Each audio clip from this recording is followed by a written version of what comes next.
Happy New Year, everyone. Chris Lopez here, and you're on the Denver Real Estate Investing Podcast. But today, we're talking about real estate investing and stocks and bonds. Many of you know I own stocks, I own bonds, and I have carved out that niche in the real estate financial planning space with Property Llama and all the advisory work. So on and off over the years, I've always been, networking and talking with various financial planners to get their insight, their opinion, because there's often this very interesting divide where people in real estate and agents often have a sour look on stocks and bonds, to put it politely, and people in stocks and bonds, financial industries often have like a sour look on real estate, which I don't think is accurate, but a lot of people have that perception out there. I don't. I own all those asset classes and I love them. Well, a few months ago, I came into good fortune to connect with a local financial planning firm, Denver Wealth Management. Their office is actually down the DTC, and they share very similar investing views as I do. In terms of like that long-term wealth building strategy, the way we talk about real estate, they have that same passion and long-term outlook on the stocks and bonds side. And what makes it so exciting is that they're into real estate. A lot of the advisors over there own real estate themselves as rentals. So we've been getting to know each other, talking, had a great time. And so I'm very happy to introduce two gentlemen here from Denver Wealth Management. The first is Zach Bouck. Did I get your last name right? You got it. You nailed All right. 1 and 2. So you're an advisor.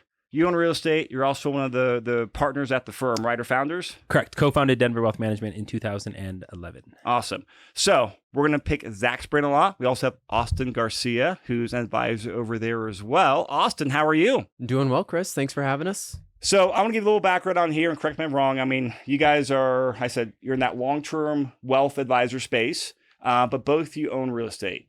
Austyn, you have a condo that you're going to turn into rental in Littleton. Zach, you have a primary and some raw land, a long-term rental and a short-term rental, right? That's right. My personal financial plan involves maxing out my 401k and trying to buy one property per year. So you can see I'm 3 years down the road on that path. All right, podcast over.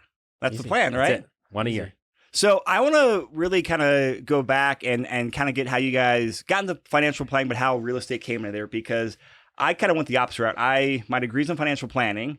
I did not go that route, ended up getting bit by the real estate bug and incorporating financial planning. So Zach, tell us a story about how you got into financial planning and then how you started as an investor yourself, how real estate came into like your purview as an investor and eventually into your firm. Yeah, how I got into financial planning is kind of interesting. I've always been a very business owner. I've always wanted to own a business. Like I don't know what I wanted to do in life other than I wanted to own a business. So after I graduated from CU Denver, I started a screen printing business. So I printed t-shirts and bags, and Whole Foods was actually one of my bigger clients. So we handmade these Whole Foods reusable shopping bags. And, I thought I was doing all right. I was self-employed at the age of, 23, 24. And then one day I was sitting at a stoplight. I actually remember right where the stoplight, right on Colorado and Alameda. And I listened to a lot of talk radio because I was in my garage all day printing shirts. So I just had 8 hours a day to kill. So you can only listen to the same music 8 hours for so long. So I listened to a lot of political talk radio. And man, I just got sick of it. It was like the Bush versus Kerry election. And I was just like, I just started flipping around the channels. And all of a sudden I heard this guy come on the radio, Dave Ramsey. And I heard him say, he was talking to a caller and he was like, "You're an idiot. You got a credit card. You've got a car loan. You've got a student loan. You've got a mortgage. You've got a second mortgage. You've got everything." And I was at that light, and I was that same guy. I had one of every single debt he listed off and was insulting this guy on the radio for. And that's how I started. I said, well, I should probably hire a financial planner. So I went to a local firm called Waddell and Reed. They're out of business now. But in that meeting, I was kind of trying to show the guy, the financial advisor, how much I knew about financial planning. And he said, you're really interested in this stuff. You know about investments. You're passionate about it. Maybe you should just be a financial planner. And I don't think... Really? Yeah. Wow. And I don't think at that point in my life, anyone had ever told me I should be anything. Like, no one cared what I did. I could, it was totally irrelevant. No one had any vested interest in what I did in anything. So the fact that somebody was like, hey, you would be good at this, Like it was just like a cold shower on a hot day. I was like, that's the most refreshing thing I ever heard. And sure enough, I went to the next meeting where we talked about getting licensed, and a year later I was sold my screen printing business and was a financial advisor. So did you end up working at his firm? Did he recruit you essentially as well? That's right. Okay. Yeah, I worked at the Cherry Creek office of Waddell and Reed starting in, I didn't actually started August 31st, 2008. So 15 days before the great financial crisis. That's a perfect time. It really was, like, because all the other financial advisors were quitting or had disappointed their clients. I hadn't disappointed anybody because I didn't have any clients. Yeah. So it was like, it was a perfect time to start being a financial advisor. So okay. That's how I got into the industry. So can I assume, was it pretty typical? Like you got into life insurance, got into mutual funds, like kind of the typical way you got into there? Exactly. So how'd that evolve into where now? Because I very much like, based on what we've gotten to talk about, the long-term approach you have in incorporating real estate. Talk about that evolution. Well, yeah, everyone interacts with real estate because you got to live somewhere, right? So I was just like out of college and you got to live somewhere. And someone had once told me that your first house should be a duplex, and because you can live in one half and rent the other. So I was obsessed with this idea of buying a duplex. And we actually, this is the unbelievable, but I bought the closest duplex to Pepsi Center in the Highlands. I bought a whole duplex for $150,000 in 2007 or 8. I can't remember the whole thing. And we put like $50,000 into it. So we owned the whole duplex for $200,000, and I lived in one half and rented the other. And then it was a literal stone foundation, like from 1911. And I don't mean to get too far off topic. I think it's fascinating, but the whole house started crumbling away. You're on a real estate podcast, man. Okay. Go with it. So they always tell you not to buy a house with a bad foundation. I just ignored that advice. I bought a house with a bad foundation, literal wall. Like you could look up in my living room and see the sky. So after like $30,000 of repairs to the foundation, which I didn't have because I still had student loans and credit cards and car loans, I went and knocked on my neighbor's door, which the neighbor there is Citizen. Oh, I shouldn't tell you who it is. It's a movie company in the Highlands. And I said, hey, I want to sell this because the foundation is broken. Do you know anyone who wants to buy it? And he said, I'll buy it. And he offered a check. And I went and talked to my real estate agent to drop the contracts, and he offered me a tidy sum. It was $375. I don't mind sharing. And I made like $125,000 in 2 years and a day because I waited until I had been there for 2 years. Yeah. And I was like, oh my God, real estate's awesome. Paid off my student loans with that check. Now that property's worth so much more than $1 million that I don't like to think about it too much, but at the time I didn't have the money to fix it. But yeah, and then I was like, oh my God, real estate's amazing. I made more than I'd ever made as a financial advisor at that point, just by owning a house and living there for 2 years. You mean in terms of like investment returns? Just in gross money. Just in gross, yeah. Just because you were still pretty early on in your career. Yeah, I made like $7,000 my first year as a financial advisor, so I was broke as a joke. Well, that's how it starts, though. Yeah.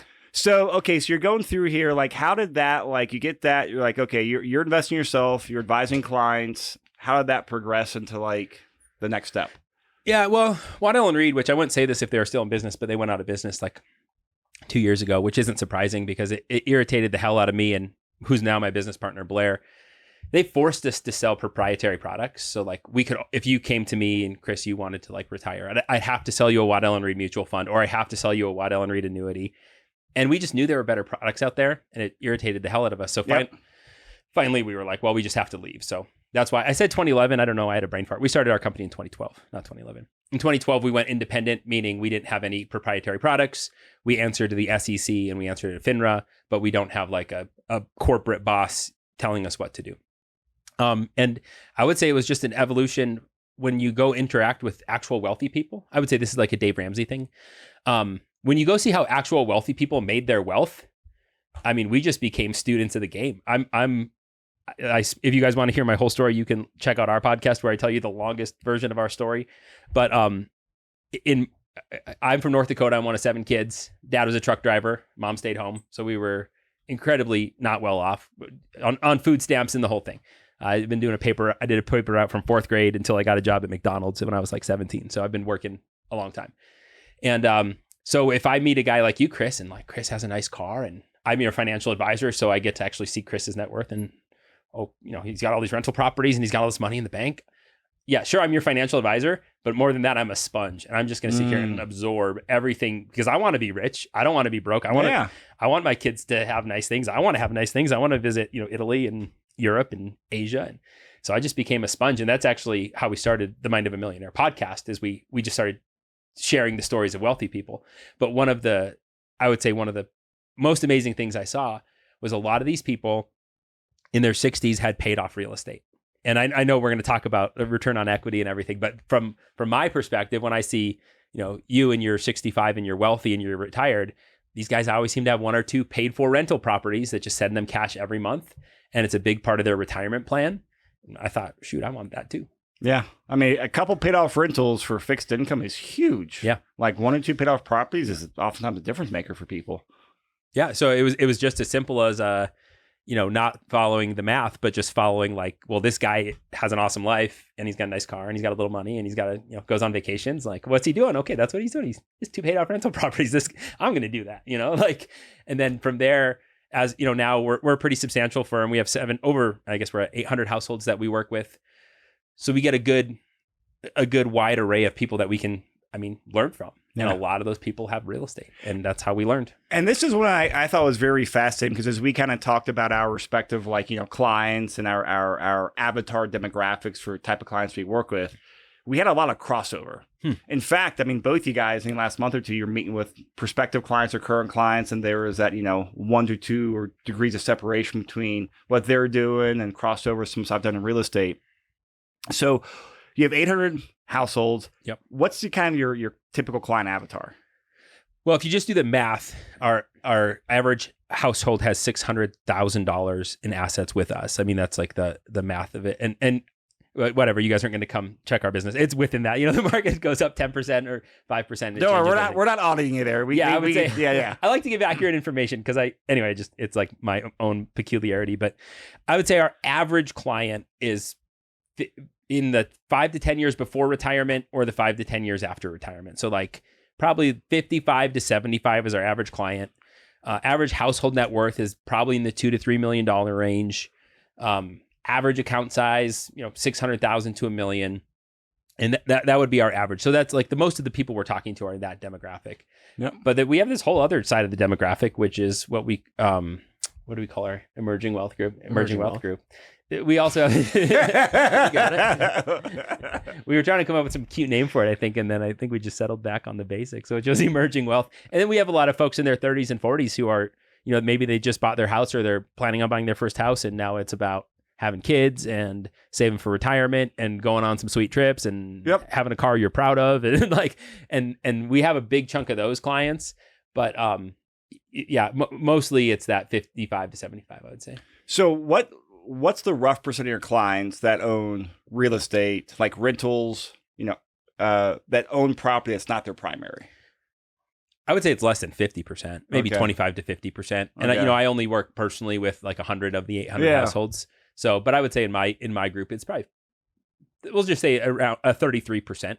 Okay. But I will say the reason those guys are always doing better. Like their retirement is always better because they have, 3 income sources. They have their bonds and stocks paying dividends and interest. They've got their social security and they have their rental income.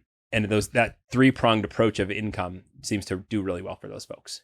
So random question here. Yeah. Does anyone have like defined benefit plans anymore? Retirement plans, pension plans? Oh, yeah. Yeah. They're not that common. Yeah. I would say that. So if you had those clients, it's got to be a very small percent, right? Yeah. It's a lot of times it's like you're an anesthesiologist or whatever, and you make $800,000 a year, but by using a defined benefit plan, it's like, but they're using their own one. Yes. Right? They're creating one for just themselves. Yeah. But that's I'm talking about just like Northrop Grumman or Pepsi, the big companies with like, hey, we'll take care of you. Like that's all the Lockheed Martin still has them. Raytheon still has them. All the big aerospace companies have them. But if you're 80 years old right now, you're born in 1942. You probably worked most of your career where there's a pension. So we have like US West, which is like the old cell phone tower. We have a lot of people with pensions, but it's usually people now who are in their 80s and the pension is like $742 a month. Didn't keep up with inflation. So, but yeah, there's quite a few pensions. Perfect. Austyn, I want to turn to you for a minute, man. All right. Because I know you and I originally connected, sometime last year, and we just started chit-chatting. And again, same theme, like you're into wealth creation, you're on the stocks and bond side, but you own real estate yourself and kind of have a similar plan of using real estate to incorporate it. Kind of share your story and your journey on how you got into planning and real estate got into there. Yeah, I mean, my journey was a little bit forced as far as where I'm at now, and that life just kind of had its plan for me. I went to CSU Pueblo for 3 years. I studied marketing. I always had the intention of going into business, going into marketing after college. Studied that for 3 years, and just arbitrarily how credits transfer. I transferred for my senior year up to CSU Fort Collins. And that process pushed me, oddly enough, out of the business school. I didn't qualify because I had not taken a calculus class. I had tested out of it. Again, arbitrary rules. But it pushed me into economics. They said you can take all economics classes for your senior year and graduate in 4 years, which was important. I wanted to be out of college and move into the world, earn some money. I was like, great. Economics looks better on paper. And it actually ended up being what got my foot in the door. It was an introduction to Denver Wealth Management. I had a background in economics, but I also had a background in marketing. They were hiring for a summer analyst intern. My parents worked there. My mom, being a proud mother, she's like, or proud mother, or just wanting her child to have a job so he will move out of the house, whatever you want to pose it as. Made the introduction, said, you have to meet my son. I think it was pretty obvious quickly that I wasn't financially minded, but they said, we've never done anything with marketing. We'll give you an opportunity in marketing.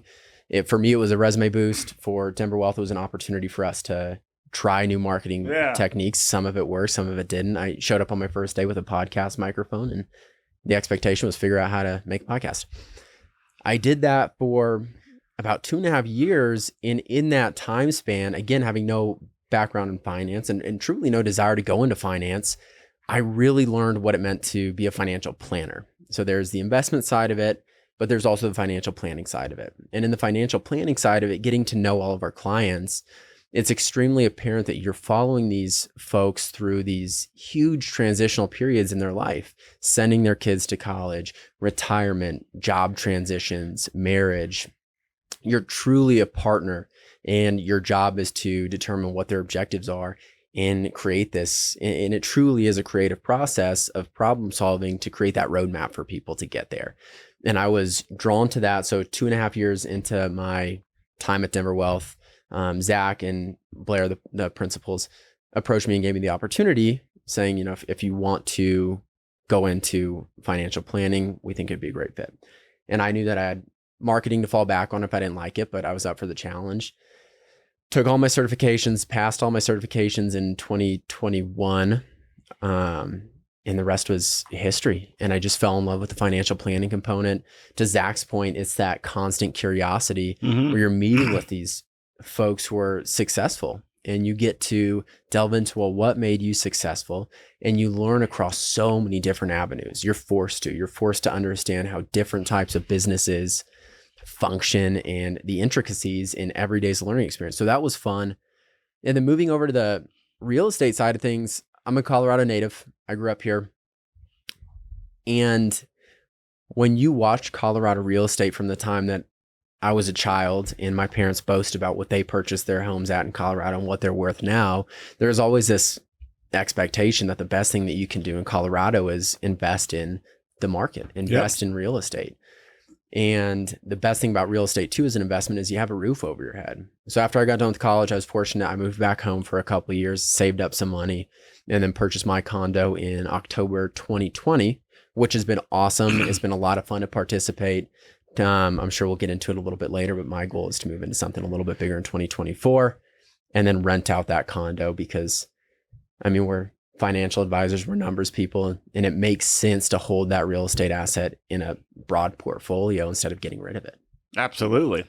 What's your interest rate on that? Like 2.8, 2.875. I don't know if I'll ever get that again. I don't think so. Maybe not. It would hurt my heart to get rid of that interest rate. Oh, so that right there, I hear that. That is like such a common, I'll say, objection I get right now is people like, oh, I don't want to sell this property because I have a locked in, 2.8 or 2.5 interest rate. Cool, I get that. But you get fixated on that one variable, and actually can be like a false flag indicator. And like, yeah, you got to lock, you got it locked low, but overall you're still like missing out a lot of like wealth and cash flow by repositioning. So we can talk more about that. But So I want to talk really a couple main things here. I'm gonna go a little off script because last week we recorded a podcast on your podcast, the Mind of the Millionaire podcast, and it was your January markets forecast, investment insights, and we talked real estate, stocks, bonds, and had some very interesting conversations on there. So it got me thinking. Because something you talked about, Zach, was in like the biotech field and how you had this structure for like, hey, biotechs trade at this. We can, we want to do some diversification here. Here's why. Made a lot of sense. Listen to podcasts, more details because I'm butchering it. But I want to put you guys on the spot here, and hopefully your compliance doesn't kill me for this. But I'm going to run a scenario through here. I come to you as a 40-year-old guy. I have a wife. She's a veterinarian, W-2.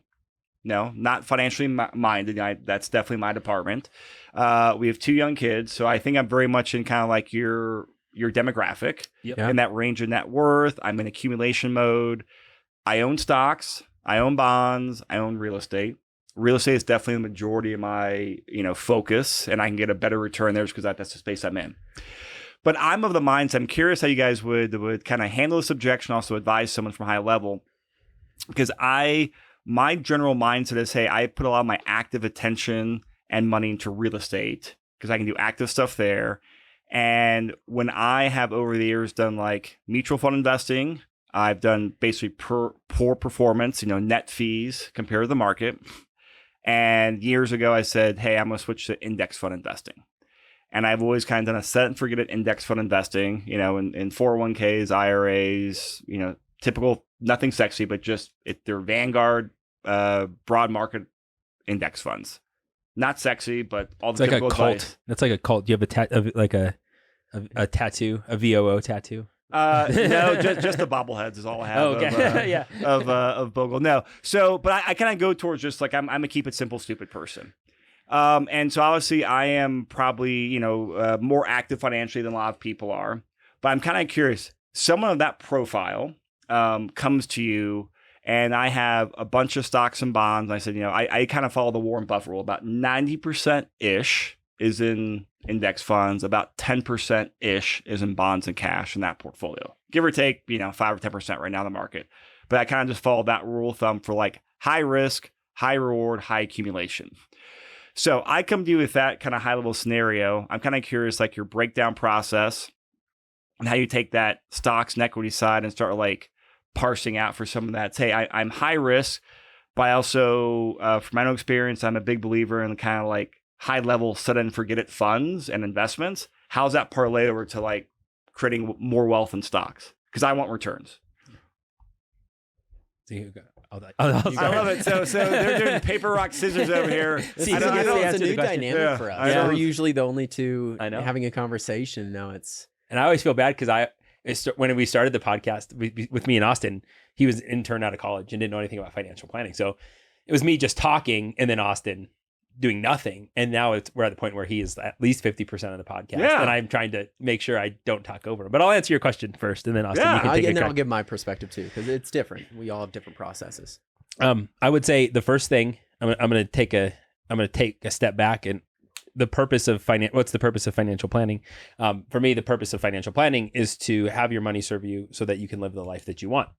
And what Denver Wealth Management has boiled that down to is what we call people, place, and purpose. Yep. We have found that if you have as much money as you could ever possibly want, or if you are completely broke, the main thing that affects your happiness is neither of those factors. It's, do you have the people in your life, live in a place that offers what you need, and find purpose in your life. And for some people, purpose is like religion or spiritual. And some people it's family. You stay home with your kids. For me, it's definitely like career and business. For some people, purpose is fly fishing and skiing as much as possible. Like one of my very close friends works at a noodle factory.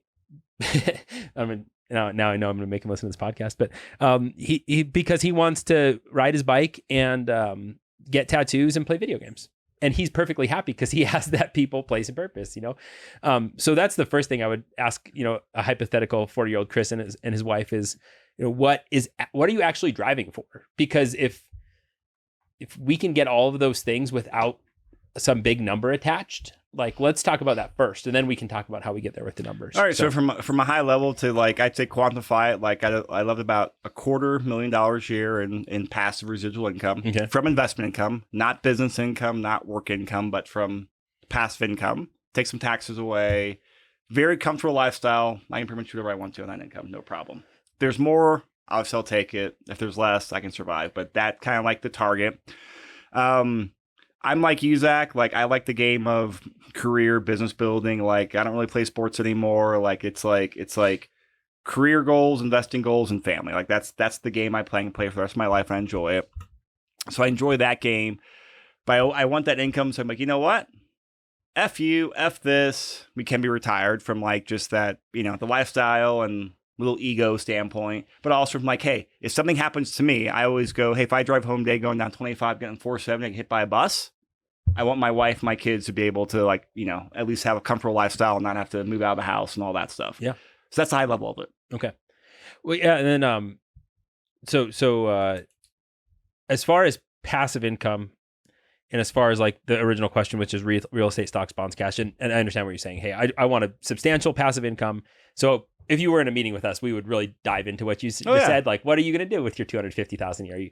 Do you shop at Whole Foods, which might take up most of that $250,000, or do you want to go on nice trips? Or I'm just joking about the grocery inflation. I can't stop myself. The whole check, the whole paycheck.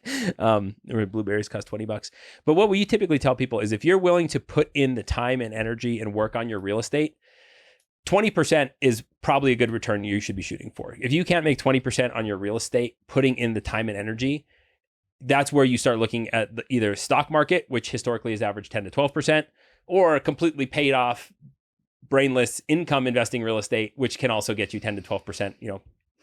Denver is a little bit of a wacky market because we've had higher appreciation, but if you figure like 3 to 4% appreciation, 7 to 8% cash flow, once again, that's not a Denver number, but you're talking about another market like a triple net or something that's more just income focused, or we have, right? we have clients in Atlanta or Georgia, and you can get crazy cash flow there, but you just don't have the historical appreciation.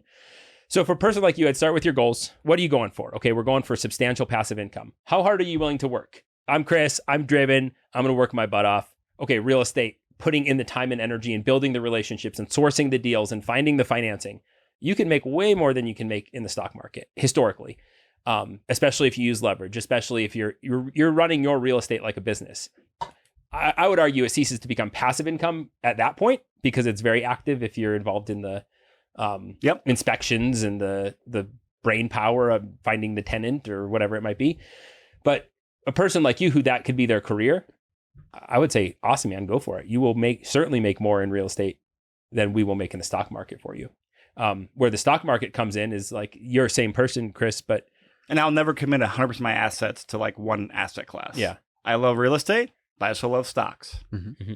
But if you're a lawyer, or a doctor is a good example. Like if you're a doctor and you're in you're a surgeon and you're in surgery 60 hours a week, you can't really be an active real estate investor. Correct. I mean, it is impossible unless you have nothing else going on. So that person, you can either be a passive real estate investor, which some people are just like born with that real estate gene. They just love real estate and they want real estate. And you're probably one of those guys. They just love it. I love it too. That's my financial plan. But for a lot of folks like that, we'd just buy stocks, and we buy a lot of indexes. There are some categories where we can find things that do better than indexes historically. But I would say as a group, we're like 75, 80% in index funds. We don't use Vanguard in particular. We tend to use like iShares or the BlackRock more company. like ETFs. Yeah, more like ETFs. But and so and you're not just doing like S&P 500. You're doing indexes of like niches or trends or industries. More like taking out the scalpel, but doing broad-based indexes and more specific asset classes and sectors. Yeah. So like the S&P 500, for example, which is what most Vanguard investors buy. It's the 500 stocks that most make up the U.S. economy. It's a good thing to buy and hold because even though it's a buy and hold investment, it actually gets rebalanced every quarter, which a lot of people don't realize. There is a committee that chooses what goes in and out of the S&P 500. And because of that, it's actually kind of like a constantly evolving investment. It's passive for me. Well, that's why I like it. Set and forget it. Yeah. You can set it and forget it. Okay. So I don't know that we have a single client who doesn't have an S&P 500 index fund, but then we do also look for additional opportunities as they present themselves. Like we talked about biotech, we talked about healthcare a little bit.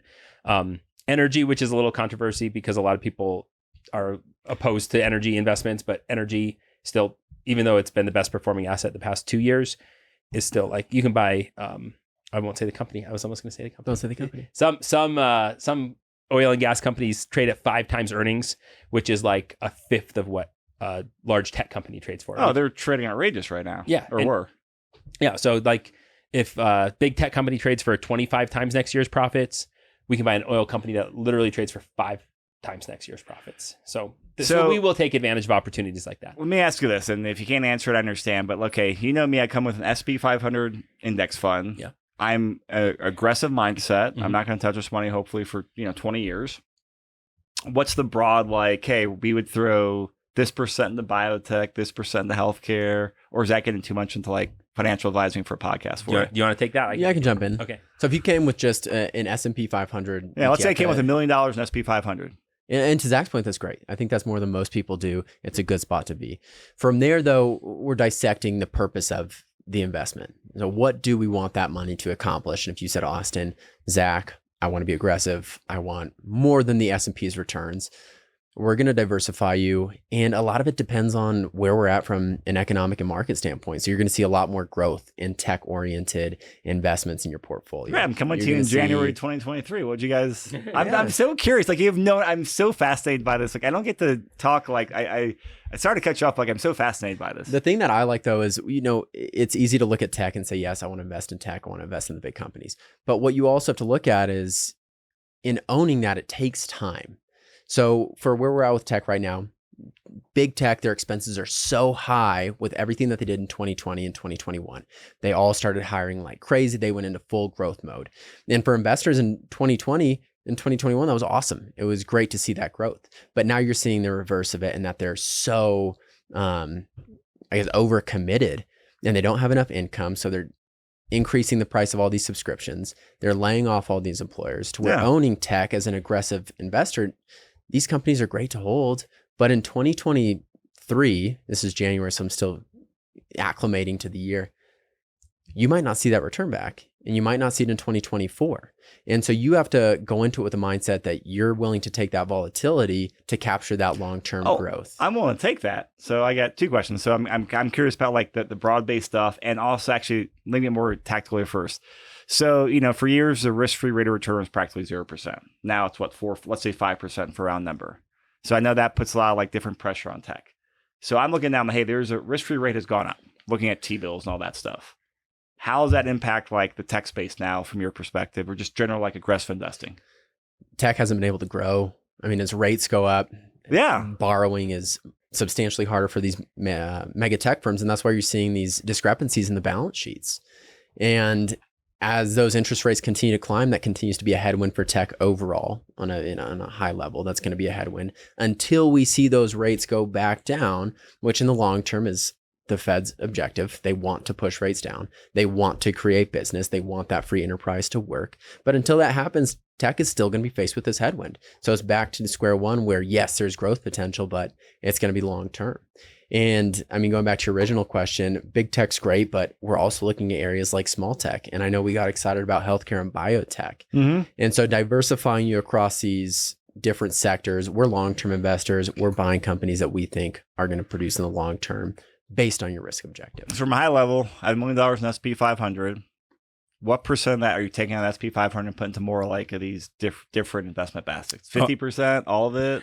Okay, so I mean, I'll give you a number. And you're dealing over your side. I'm doing my price to earnings ratios from memory so I can make sure I reference it properly.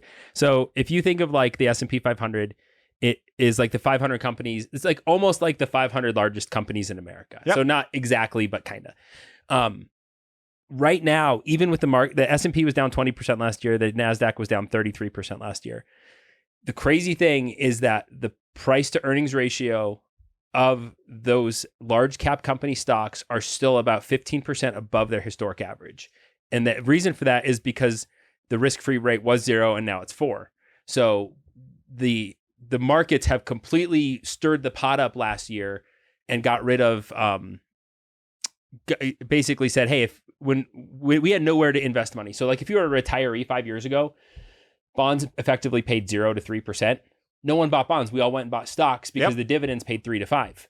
But now that bonds pay 4.5% to 10%, well, we don't have to buy stocks anymore. So because of that, you're just seeing this outflow from stock. So when you own the S&P 500, you are only owning the large companies in America, which are still historically overvalued. So in your exact situation, hypothetical or theoretical situation, that person, I would put, I think 15 to 20% in American small companies. Right now, American small growth companies are trading at 73% of their historical valuation. So you're actually getting a 27% discount in small cap growth companies as of today versus the historical valuation. So you said American small cap? American small cap growth that's my stat, is we're at 73% of historical averages.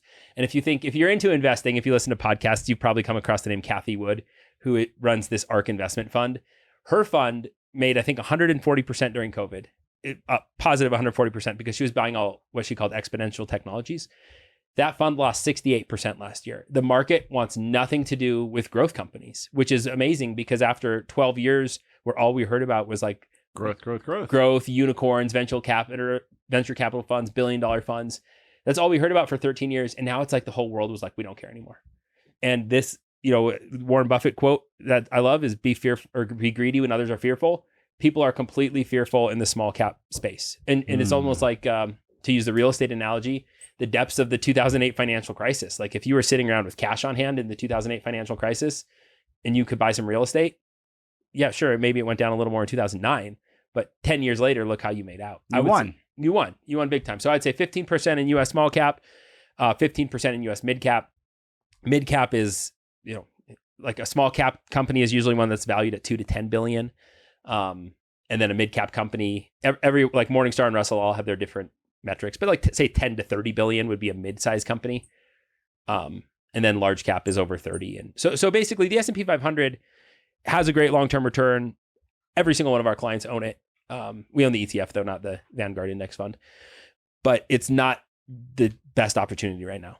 I mean, there's two better opportunities. One would be small cap growth and the other would be selective large cap tech, like Austyn was talking about, because, some South American river companies are down like 60% last year, and I can't say the name of the river, but there's a lot of opportunities out there that, don't come around all that often. So. Yeah.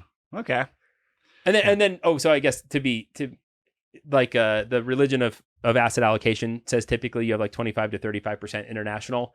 We're very light on international right now because of what China did like a year and a half ago.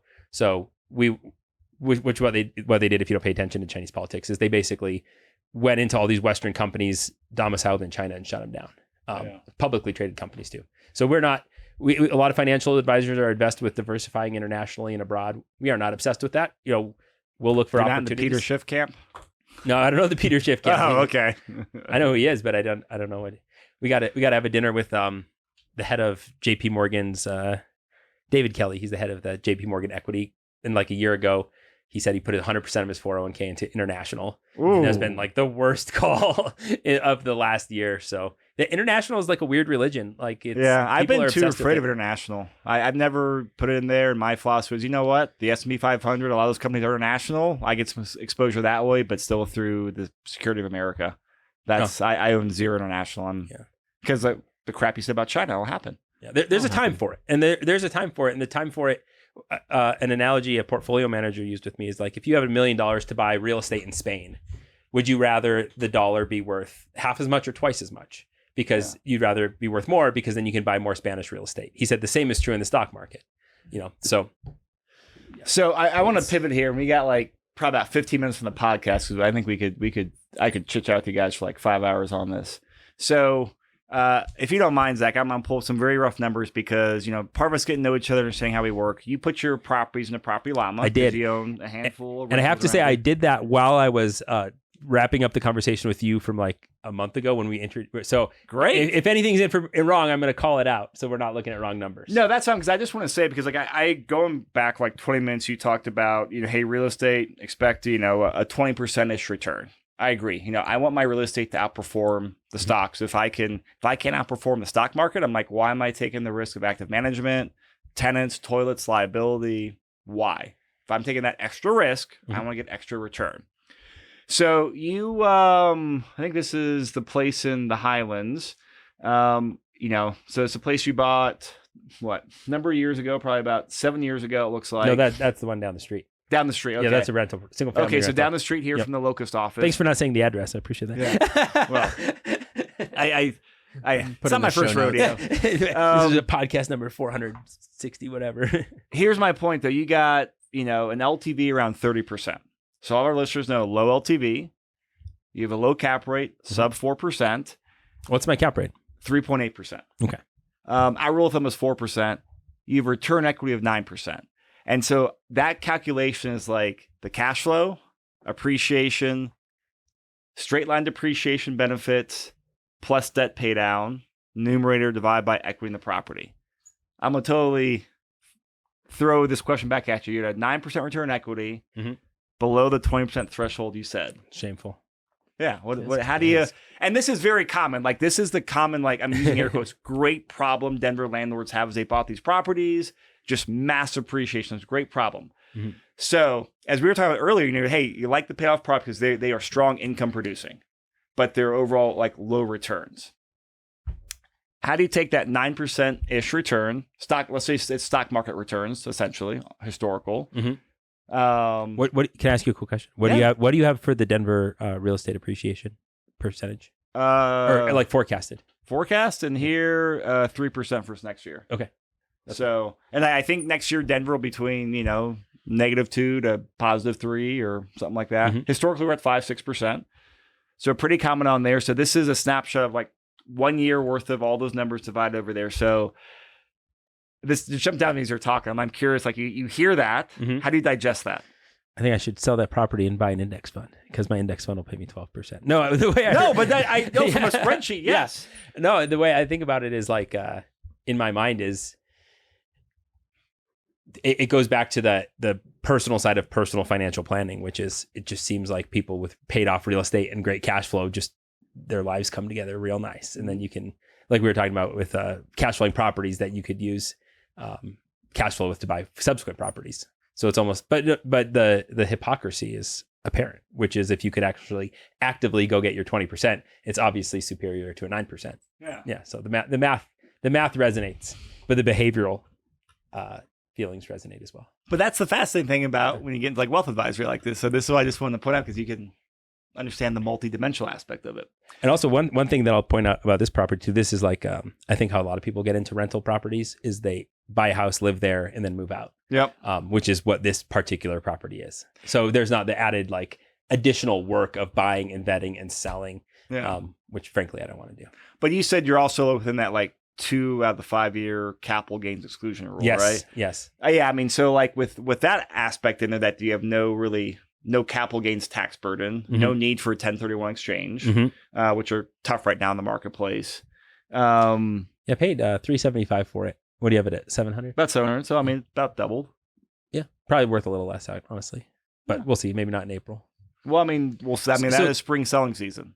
Yeah. So I know you said your tenant's out in April. If you want to sell like that, that's the time to plan on selling because that's when you historically should. We'll know, starting next month how strong the market is. Yeah. But like that's prime time to sell. So if I can ask you, I told you I only listen to one of your podcasts, so I'm not as up on these as you obviously are. But so like if you would recommend, hey Zach, we can go get.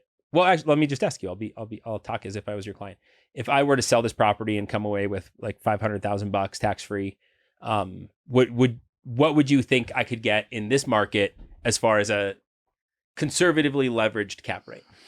Or total return, however you guys think about it. Yeah. So the way I would look at that is I always come down to, hey, let's look for, start with the goals. What do you want to do? Same stuff, because that's what matters. Real estate is all just a vehicle, get you from point A to point B. And so I'd, stay with the goals and knowing that you want to be more, I'll say, more hands-off, passive. I don't mean completely passive, but you're not going to spend 15 hours a week doing stuff on rentals or hunting and searching. I would say, hey, the best opportunity here is you need to move this equity. Okay. And knowing that you're in that capital gains exclusion, I would say sell that because you are getting about one of the best gifts in the world that, Uncle Sam gives us. Hundreds of thousands of dollars, cap gains free in tax. So take that. Can I offer it? But check with your CPA, of course. I get that disclaimer. No, that's fine. Of course.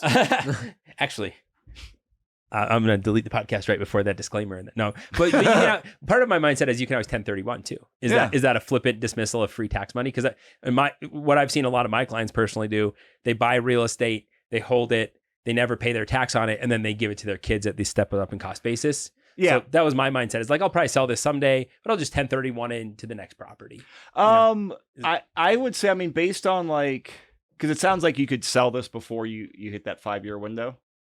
Yeah, 5-year window is not till next January. Okay, so I have 9 months. So you got time. So with that mindset, 12 months. I would lean more towards selling it now and take the capital gains free, because you get that money, you get just top dollar. Free and it's clear. free. You can do what you want with it. Yeah.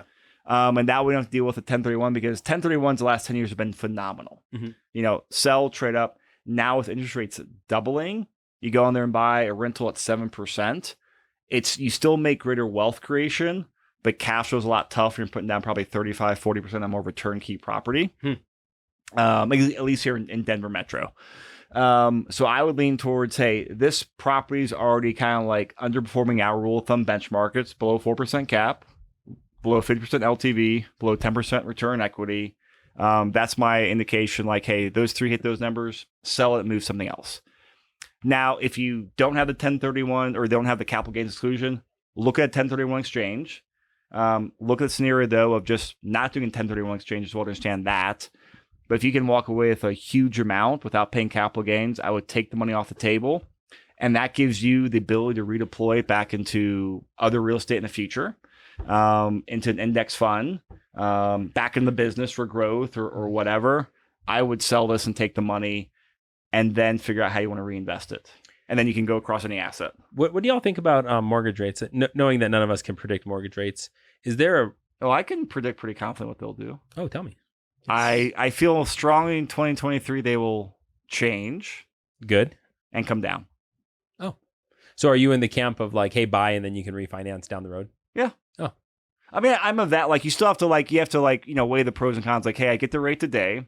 And if I'm happy with this fixed rate, and we have a lot of investors too who have a bunch of like low fixed rate debt that are now doing variable debt, because like, hey, I got just low interest rate risk, I'll do some variable on there, with the idea of, hey, next year or two, refi the variable to long-term debt potentially. Can I tell you what I really think? What my heart wants to do? Yes. Can we have some honesty on the podcast? Is that acceptable? Absolutely. What my heart wants to do, which I know is not what the spreadsheet wants to do. My heart wants to sell the house, get $500,000, and then go buy $250,000 properties, maybe in Pueblo or Colorado Springs or wherever. My $250,000 buys me like a paid for land or paid for house, and then just bathe in that sweet cash flow. That's what my heart tells me. Okay. Thank you for being so open Thank and you. intimate in this sharing circle. You know, it's the tequila in the air and the wood paneling smells, and it's just so nice in here. Wow. Well, I'm glad your heart wants to do that. And I get that. And this is the art and science. But kind of knowing, I think we're around similar ages, similar demographics, similar goals. This would be the equivalent of you saying, you know what? I want you to move all your money from a growth fund to a straight income fund. Or like a bond fund. If you buy 2 properties in Pueblo, you're buying basically an income fund or bond fund, cash. You're going to be the same thing. You're going to be making it 8, 9, 10, 11% return on your money. So your return won't change very much. Yeah. So I'd say from that perspective, probably don't sell because, real estate has high transaction cost. Yeah. Now you get the money capital gains free, but like the rules of thumb here is you got to buy with leverage and buy a better performing cap rate property. Pueblo will be a 5-6% cap rate. So you're going on there, but buying cash, that would come back to your goals. I would really lean away from that. Even if you buy a 50% LTV, get some leverage in there. Yeah. But buying cash is going to be very much a lateral move, I would say. What do y'all think about, is there a point where you recommend like multifamily instead of single family? Or you guys kind of playing the single family space? No, we play in the multifamily. It just depends. I mean, a lot of people go to multifamily and say, oh, economies of scale. You can get that, but not until you're talking like 30, 40, 50. And it's like a fourplex. You have some economies of scale, but it's so like small that's nothing related to like, say, I'm going to change my business plan for this, in my opinion. So the reason a lot of times people go to multifamily situations, especially, depends on a couple things. Is like, is the returns they're giving. A lot of times multifamilies give a better return than single family because those are rental products, not owner-occupied products. The other thing, too, is if you're doing a 1031, you're like, hey, I want to be an easy investor. And you walk with, say, $500,000 for easy math. hey, $500,000 down on a $1.3 million fourplex or, whatever multifamily is. It's one transaction, it's one simplicity. And a lot of times you get higher quality property management in the multifamily space. Okay. Again, single family space. Again, small multifamily, it's kind of that transition area. So a lot of times people lean towards that for simplicity of exchange. If you're in an exchange, one transaction is better than 3 transactions. And also just kind of staying along the lines of, hey, scaling up. So we have a lot of people in this similar profile, bought a house, equity is doubled, so now half of that. A lot of them are looking at multifamily trade up on. Some are taking their money and doing other investments with it, stocks or paying off other debt or going to triple net or going to Atlanta. But the big thing is, hey, this is a poor use of your equity, as I would say. You're making 9%. Yeah.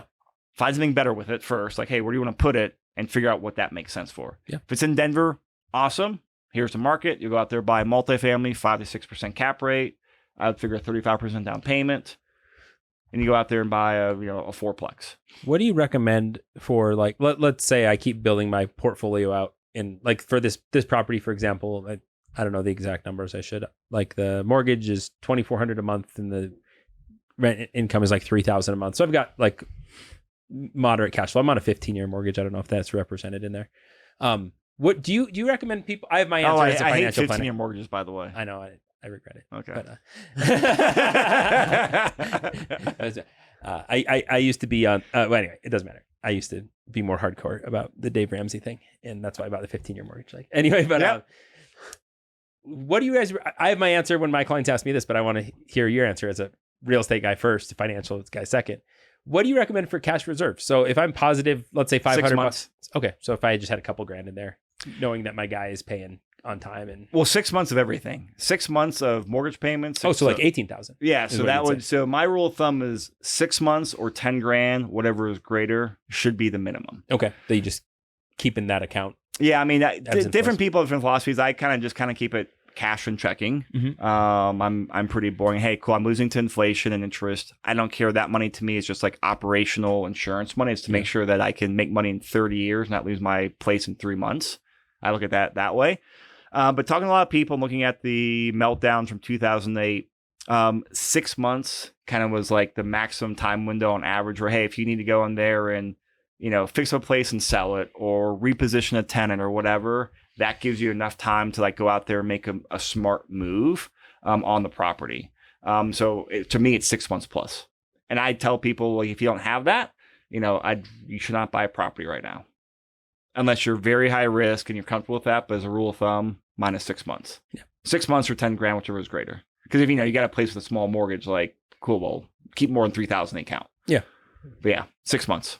I appreciate that. No, I was just curious to get a sampling from the rest of the industry. Because that's the big difference here between real estate and stocks is like my Vanguard account has never required me to put more money into it. My rental properties that's right. have required me to put more money into it. I had a dishwasher. I had a dishwasher go in November, and I can't believe how much a dishwasher costs now. Yeah. Well, especially when the dishwasher floods. Yeah, I did. It flooded to the basement. Yeah. Well, then it gets really expensive.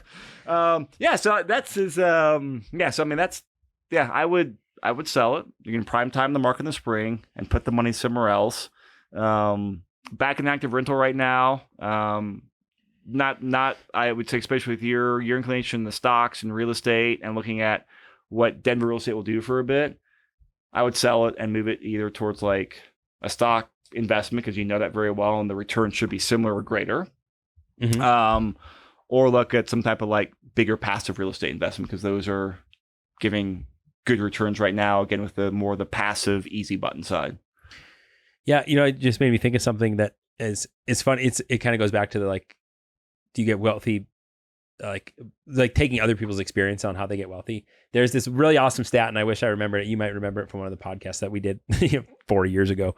But the average business owner who retires with over $1 million, like something like 9 out of 10 times, that $1 million came from buying their building and just simply selling it when they retired. So it's not like the plumbing company that they sold for millions. It's just the real estate they held on to for 30 years that sold for millions. I mean, it speaks to the power of just like, just real estate over long periods of time. And if, using your plan, if you can actually do better than that, because you're, getting the return on equity that you need, as long as you own the real estate, you don't miss out on these huge years or decades like we just got. And I mean, from a market standpoint, a lot of people say I don't want to sell because we're getting this major appreciation wave. I get it. But that appreciation party is over. We're not going to have some crash. It'll be flat for a year or so or whatever, a year or two probably. But that appreciation party is over. For how long do you think? I mean, it's going to be, this is where like real estate is so interesting compared to stocks and bonds because we're so hyper local and different markets are experiencing, different takes. Like a lot of properties in Denver still get multiple bids on. Yeah. They're in desirable locations and they are marketed and priced appropriately. Other areas, hey, they're hitting some, they're hitting some speed bumps and values are going down. I would say probably for 1 to 2 years, I would expect real estate appreciation to be relatively flat, like from that, maybe -1 or 2 this year to like some modest gains this year with really knowing, hey, but what may happen is if interest rates drop a little bit come quarter 2 in that like 5% range, and we've all this pent up demand, low inventory, there's a very real good chance we'd be back into like an extreme seller situation with multiple properties on there that can continue to drive up appreciation. But my expectation is this year and next year to be relatively flat, and then it'll kind of return back to more historical norms. Do you think? I'll tell you my opinion, then ask your opinion. So it seems to me that as a financial advisor, my clients are exhibiting better investor behavior than they did 12, 13 years ago.